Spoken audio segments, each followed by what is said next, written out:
Salut, c'est Yannick, bienvenue sur ma chaîne. Dans cette vidéo, je vais te montrer un exercice pour travailler à la fois ton son, ton embouchure, ta justesse et même ton oreille. Pour faire l'exercice, tu vas avoir simplement besoin évidemment de ton saxophone et d'un accordeur. Alors comment ça fonctionne? Dans le fond, ce qu'on va faire, c'est que on va prendre un accord majeur, c'est-à-dire un arpège. Ici, pour l'exercice, j'ai choisi mi bémol. Donc on va utiliser les trois sons de l'arpège majeur de mi bémol qui sont en fait mi bémol, sol et si bémol. Et tu vas voir ce qu'on va faire avec ces trois notes-là. On va les jouer sur toute la tessiture du saxophone en faisant un exercice précis qui va travailler tous les éléments dont je t'ai parlé il y a quelques secondes. Alors la première étape, ça va être tout simplement de s'accorder. C'est très important de le faire sur une note médium.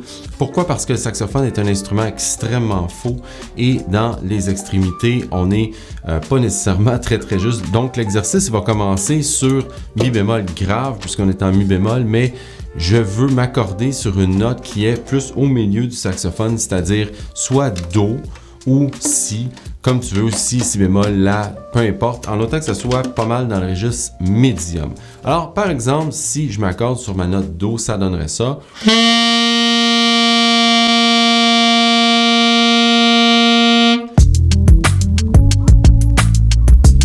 Là, comme tu peux voir, ça bouge un petit peu. Faut pas devenir fou avec ça, en autant que tu sois dans le vert, que tu sois entre les deux lignes. Ça, c'est mon accordeur qui est comme ça. Il y a des accordeurs qui sont faits différents. Mais il faut que tu sois le plus au milieu possible. Mais si ça bouge un petit peu, on s'entend là, si tu bouges un petit peu ta lèvre, ça va bouger. Alors moi, je suis accordé et j'ai joué un peu de saxophone avant de faire la vidéo. Donc, mon saxophone est plutôt réchauffé. Alors, il faut que tu fasses attention parce que si tu commences à jouer à froid, ça se peut que ça monte un peu. En fait, c'est certain que ça va monter un peu parce que l'instrument va se réchauffer. Donc là, peut-être que tu vas devoir réajuster. Mais ça, on n'a pas le choix de dealer avec ça. C'est comme ça pour tous les saxophones, tous les instruments avant, en fait. Alors, une fois que je suis accordé, qu'est-ce que je vais faire? Bien, je vais commencer mon exercice. Là, j'ai dit que j'étais en mi bémol. Donc, première étape, c'est que je vais jouer le mi bémol grave en essayant d'être le plus juste possible sur le tuner.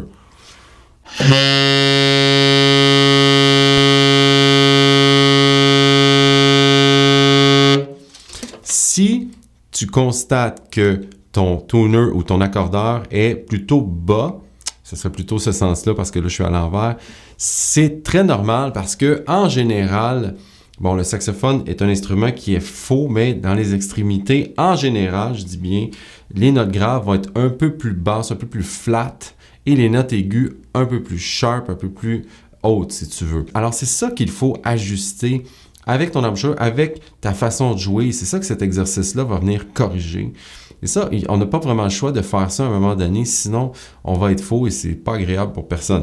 Donc, c'est juste normal ce qui se passe ici. Il faut s'adapter et garde bien en tête aussi qu'il n'y a pas un saxophone qui a la même justesse partout. Par exemple, mon saxophone date de 1956, donc forcément, étant donné que c'est un vieux saxophone, la technologie utilisée pour la fabrication n'est pas la même qu'aujourd'hui. Alors, ce qui se passe, c'est que celui-ci va être un peu plus faux qu'un saxophone Yamaha Custom, par exemple, ou Selmer d'aujourd'hui. Donc, c'est avec cet exercice qu'on va régler ce problème-là. Alors là, je viens de jouer mon mi bémol grave. C'était quand même assez bien sur l'accordeur.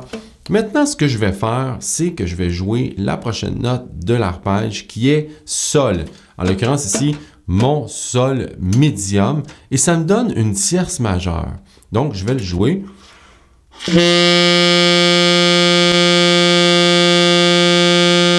Là, comme tu vois, je suis pas mal dessus.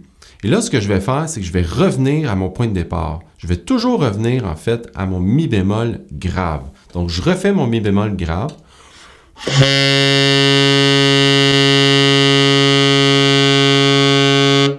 Et j'essaie de l'ajuster pour qu'il soit le plus juste possible. Ensuite, qu'est-ce que je vais faire logiquement? C'est que je vais aller à la note suivante de l'arpège, c'est-à-dire un si bémol. Alors, je vais venir jouer mon si bémol médium ici. Là, tu vois, mon si bémol ici est un peu flat. Donc, il faut que je le corrige. Je n'ai pas le choix. C'est comme si, dans le fond, je me bâtissais des repères avec mon embouchure, avec mes oreilles, par rapport à mon propre saxophone. Ensuite, je reviens à mon mi bémol grave. La raison pour laquelle on revient toujours au mi bémol grave, c'est comme pour faire un reset de notre embouchure. Sinon, on s'adapterait toujours et ce serait plus facile. Là, on fait ça pour que ça soit plus difficile, pour que lorsqu'on est dans un contexte où on va jouer avec des gens, on va jouer une pièce ou une tune, on ne peut pas s'ajuster toujours. Alors, il faut vraiment être solide dans notre justesse, en fait, le plus possible. Là, si on continue, dans le fond, la prochaine note, on a fait mi bémol, sol et si bémol. La prochaine note, ce sera mi bémol à l'octave, comme ça.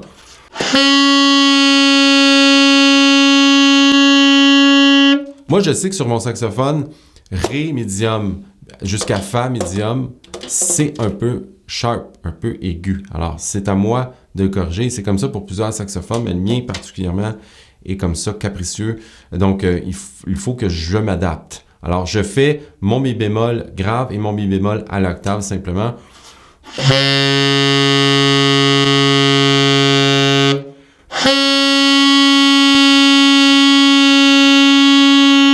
Tu vois, c'est pas mal.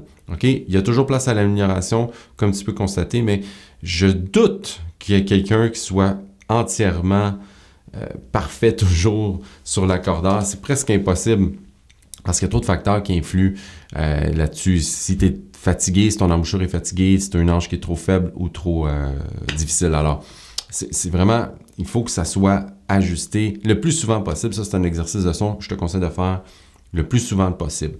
Alors, c'est toujours finalement le même principe, mi bémol grave et la prochaine note de l'arpège. Si on continuait, dans le fond, on vient de faire notre mi bémol médium. La prochaine note sera le sol suivant, donc avec la clé d'octave. Mais avant, je vais venir faire mon mi bémol grave.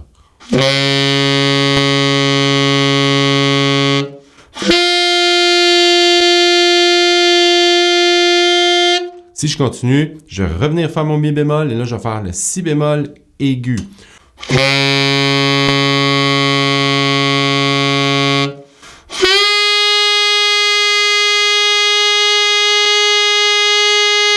Tu vois, mon si bémol ici est flat comme mon si bémol médium. Donc, c'est une note qui est flat sur mon sax. Maintenant que je le sais, c'est à moi de s'ajuster. Là, il n'en reste plus qu'une, dans le fond. Mi bémol grave toujours, et on va aller chercher le mi bémol aigu dans les pound keys ici.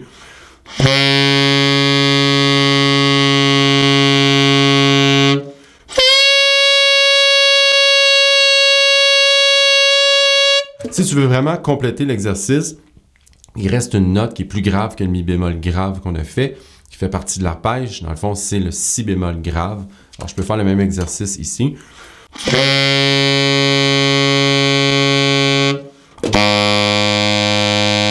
Donc ça, c'est l'exercice pour ton embouchure, pour ta justesse, pour travailler ton son.